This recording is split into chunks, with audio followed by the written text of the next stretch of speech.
kita selalu kata majikan tak berhak untuk contact kita lebih waktu kerja, which is I agree. I memang totally agree. Dah lah habis kerja-kerja lah, nak bekerja nak main mesej lagi berapa. Tapi kita pernah tak rasa kita ni mencuri masa company? Pernah tak kau mencuri masa? Kau Solat lebih waktu. ada orang kita jumpa duha kau sapu. Kau tak nak zuhur waktu 1 sampai 2 tu tau. Kau zuhur waktu biasa 30 minit. Asal kau 30 minit. Maksudnya waktu ibadah kau je dah 4 jam. I pernah jumpa orang macam tu. Lepas tu di musim sukan lah, let's say Olimpik ke whatever, bola ke, baru banyak kita tengok bola. Pernah jumpa orang memang time kerja tengok berkumpul-kumpul. Maksudnya kita ni time kita curi masa company, kita lupa. Kita curi masa company tak apa. Okay, I bagi satu contoh. Ketika kau kerja, kau boleh kan balas mesej mak orang kau. Tu pun Macam curi mana kalau masa aku juga. cakap, kau tak payah mesej waktu kau pergi dating, kau off kan. Bos kau mesej kau tak balas kan. Kau janganlah balas mesej mak orang kau waktu kau tengah kerja. Sintap merentan. Maksudnya part kita boleh. Kita mengiyakan hak kita. Tapi kita pun tak naklah kata kita ni nak strict sangat. Sebab itulah dalam hidup ni kita kena ada toleransi.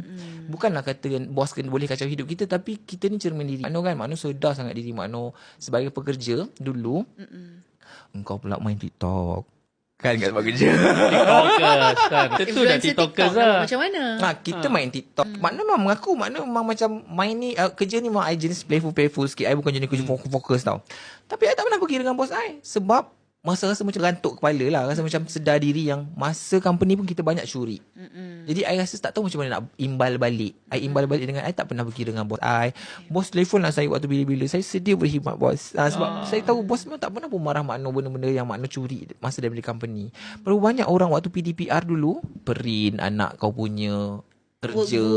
Berapa belum lambat kau pakai masa company, pakai resources company. Bawa susu-susu perahan letak kat dalam freezer company. Maksudnya part kita mengambil daripada company, kita lupa tau. Tapi bila bos sikit je, bos toxic, bos jahat, kau mencuri masa company tak apa.